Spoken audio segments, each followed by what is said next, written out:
दोस्तों 90 के दशक में शूट हुए रामायण को लोग आज भी उतने ही भक्तिभाव से देखते हैं जितना पहले देखते थे, क्योंकि उस टाइम ज्यादा एडवांस टेक्निक ना होने के बावजूद भी रामानंद सागर और उनकी टीम ने रामायण शो को बनाने में कोई कसर नहीं छोड़ी। दोस्तों आज के इस वीडियो में हम आपके लिए लेकर आए हैं कि 80 के दशक में रामानंद सागर की रामायण की शूटिंग कैसे हुई, उस टाइम बिना किसी सुविधा के कलाकार शूटिंग कैसे मैनेज करते थे, साथ ही उस समय रामायण बनाने में कितना खर्च हुआ और कलाकारों को कैसे चुना गया और उस समय वानर सेना और जामन जैसे कैरेक्टर्स को कैसे डेवलप किया गया। तो वीडियो को स्किप करे बिना एंड तक देखने पर ही आपको पता चलेगा कि रामायण शो की शूटिंग कैसे हुई। तो चलिए अब वीडियो को शुरू करते हैं। दोस्तों ये बात तो आपको अच्छे से पता है कि जब रामायण की शूटिंग हुई उस समय टेक्निक उतनी डेवलप नहीं थी। उस समय ना कोई वीएफएक्स ना कोई एडवांस टेक्निक थी जितनी आज है, लेकिन मेकर्स ने उस टाइम हर कैरेक्टर के साथ ऐसा न्याय किया कि उसके बाद कोई भी रामायण आई हो लोग उसकी तुलना 80 के दशक की रामानंद सागर की रामायण से जरूर करते हैं। शायद आप मेरी इस बात से एग्री हो, अगर हाँ तो कमेंट में यस लिखो। दोस्तों 33 साल पहले रामानंद सागर ने जिस रामायण को बनाया था उसका जादू आज भी बरकरार है। आपको बता दें रामायण को फिल्माने के लिए एक ऐसी जगह की जरूरत थी जहां पर वन, नदी, खाली मैदान, पहाड़ और समुद्र तट एक साथ हो, ताकि अलग अलग दृश्य को फिल्माने के लिए ज्यादा दिक्कत का सामना न करना पड़े। बहुत सारी जगहों की तलाश करने के बाद एक ऐसी जगह मिल गई जहां पर रामायण को फिल्माया गया। आपको बता दें वो जगह थी गुजरात का एक छोटा सा शहर उमरगांव। ये जगह रामायण की शूटिंग के लिए एक पर्याप्त स्थान था, क्योंकि ना तो इस जगह की आबादी इतनी घनी थी और इसी कारण यहाँ पर काम करना अच्छा डिसीजन रहा।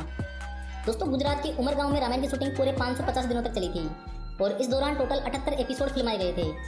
आपको बता दें उमरगांव के पास कई सारे पर्यटन स्थल मौजूद है और अधिकतर कलाकार शूट के दौरान यहीं रुका करते थे। दोस्तों अरविंद त्रिवेदी ने रावण के किरदार में जान डाल दी थी। रावण का किरदार निभाने वाले अरविंद त्रिवेदी डेली मुंबई से उमरगांव शूटिंग के लिए आते थे। आपको बता दें रामायण की शूटिंग के दौरान सभी कलाकारों में इतना मेलजोल बढ़ गया था कि जब रामायण के आखिरी एपिसोड की शूटिंग हुई तो सब भावुक हो गए थे और उन्हें ऐसा लग रहा था कि उनकी जिंदगी से कुछ जुदा हो रहा है। दोस्तों 80 के दशक में रामायण के प्रसारण के दौरान सड़कें सूनी हो जाती थी और घर के सभी लोग टीवी के सामने बैठकर रामायण देखा करते थे। कई लोग तो रामायण के दौरान टीवी पर माला भी चढ़ाया करते थे।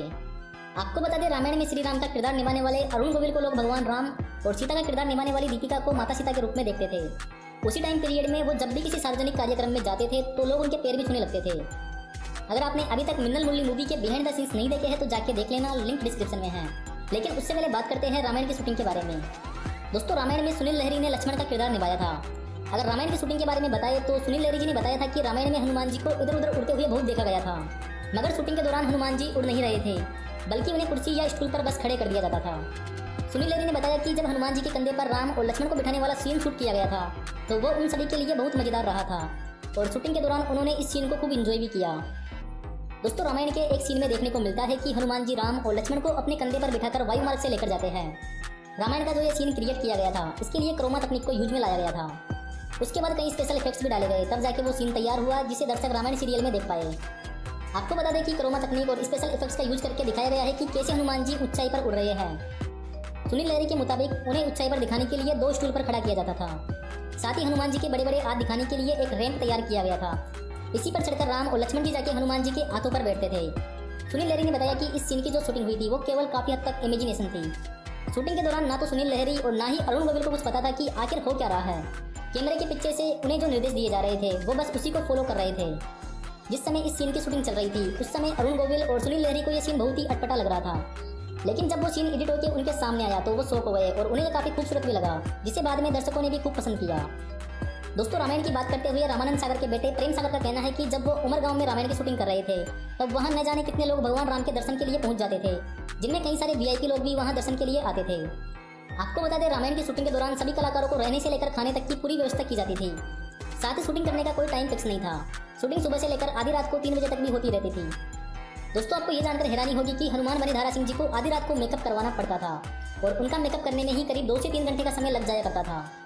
इसके अलावा सीरियल में काम करने के लिए बहुत सारे जूनियर आर्टिस्टों की जरूरत पड़ती थी। ऐसे में इतने सारे जूनियर आर्टिस्ट को इकट्ठा करना सच में काफी मुश्किल होता है। आपको बता दें जूनियर आर्टिस्टों के लिए आसपास के गाँवों में ढोल नगाड़े बजाकर लोगों को इकट्ठा किया जाता था, जिसमें वो लोगों को काम करने के लिए फ्री में खाना और 10 रुपए मेहनताना के तौर पर देते थे। दोस्तों रामायण में राम का किरदार निभाकर फेमस हुए एक्टर अरुण गोविल जी जहां भी जाते थे लोग उनके पैर छूने लगते थे। भगवान राम के किरदार में अरुण गोविल को देखकर ऐसा लगता है कि मानो वो इसी के लिए बने हो। लेकिन बहुत से लोग ये नहीं जानते कि रामानंद सागर ने इस रोल के लिए अरुण गोविल को पहले रिजेक्ट कर दिया था। आपको बता दें इस बात का खुलासा अरुण गोविल जी ने एक शो के दौरान किया था, जिसमें उन्होंने रामायण की कास्टिंग को लेकर एक दिलचस्प किस्सा सुनाया था। उन्होंने बताया कि जब उन्हें पता चला कि रामानंद सागर रामायण बना रहे हैं तो वो उनके पास रोल मांगने के लिए पहुंच गए थे। रामानंद सागर के पास जाकर अरुण गोविल ने उनसे कहा कि वो राम का किरदार निभाना चाहते हैं। रामानंद सागर ने उन्हें देखा और कहा कि ठीक है, जब समय आएगा बता दिया जाएगा।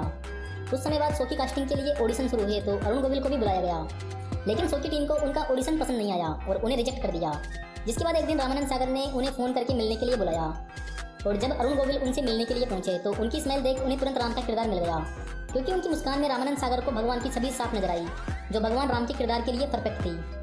दोस्तों, रावण का किरदार करके अरविंद त्रिवेदी लोकप्रिय तो हो गए, लेकिन रावण के लिए वो पहली पसंद नहीं थे। आपको बता दें, अरविंद त्रिवेदी मध्य प्रदेश के इंदौर के रहने वाले थे और उन्होंने गुजराती फिल्मों में ज़्यादा काम किया था।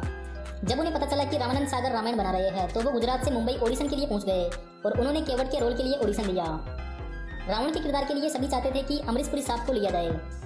अरविंद त्रिवेदी ने केवट के रोल के लिए ऑडिशन दिया था, लेकिन जब वो स्टूडियो से बाहर निकलने लगे तो उनकी बॉडी लैंग्वेज और एटीट्यूड को देखकर उन्हें रावण का रोल दिया गया। दोस्तों, रावण के रोल में ढलने के लिए अरविंद त्रिवेदी जी को कड़ी मेहनत करनी पड़ती थी। शूटिंग से 5 घंटे पहले वो तैयार होना शुरू कर देते थे। उनकी ज्वेलरी से लेकर कपड़ों का वजन कई किलो का होता था और उनका मुकुट भी 10 किलो का हुआ करता था।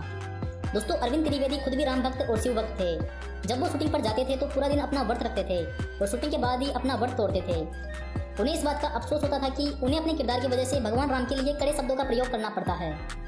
दोस्तों, माता सीता के किरदार के लिए दीपिका चिखलिया का सिलेक्शन कैसे हुआ, इस बारे में उन्होंने खुद बताया था कि उन दिनों विक्रम बेताल सीरियल की शूटिंग रामानंद सागर जी के घर पर ही होती थी और जब उन्हें महारानी का रोल दिया गया था तो वो पूरे दिन महारानी के गेटअप में ही घूमती रहती थी। एक दिन दीपिका जी ने देखा कि सागर जी के घर बहुत सारे बच्चे आए हुए हैं। उन्हें लगा कि कहीं सागर जी की पत्नी ने बच्चों को ट्यूशन क्लास देना तो शुरू नहीं कर दिया। बाद में किसी ने बताया कि वो बच्चे रामायण सीरियल के ऑडिशन देने के लिए आए थे। दोस्तों, आज से 33 साल पहले इस शो का एक एपिसोड बनाने में करीब 9 लाख रुपए की लागत आती थी और इस सीरियल ने दूरदर्शन से 23 करोड़ रुपए कमाए थे। आपको बता दें, साल 1987 के 9 लाख रुपए आज के ज़माने यानी 2022 में 1 करोड़ के बराबर होते हैं। दोस्तों, इस पुराने टीवी शो के पहले टेलीकास्ट एपिसोड को 40 मिलियन लोगों ने देखा था। उस समय रामायण सिर्फ भारत में ही नहीं बल्कि 53 अलग अलग देशों में देखी जाती थी। दोस्तों, रामानंद सागर के रामायण आप में से किस किस की फेवरेट है और उसके बाद जो भी रामायण आई वो इसकी बराबरी क्यों नहीं कर पाई? क्या आप इसके बारे में जानते हो? तो कमेंट बॉक्स में अपना ओपिनियन जरूर दें। दोस्तों, अगर आप लोगों ने वीडियो को यहाँ तक देख लिया है तो वीडियो को लाइक भी कर सकते हो और चैनल को सब्सक्राइब भी कर सकते हो, क्योंकि मैं हमारे इस चैनल पर मूवीज का बिहाइंड द एक्सप्लेनेशन लाता रहता हूँ आप लोगों के लिए। तो इजाजत दीजिए, मैं मिलता हूँ आपसे नेक्स्ट वीडियो में।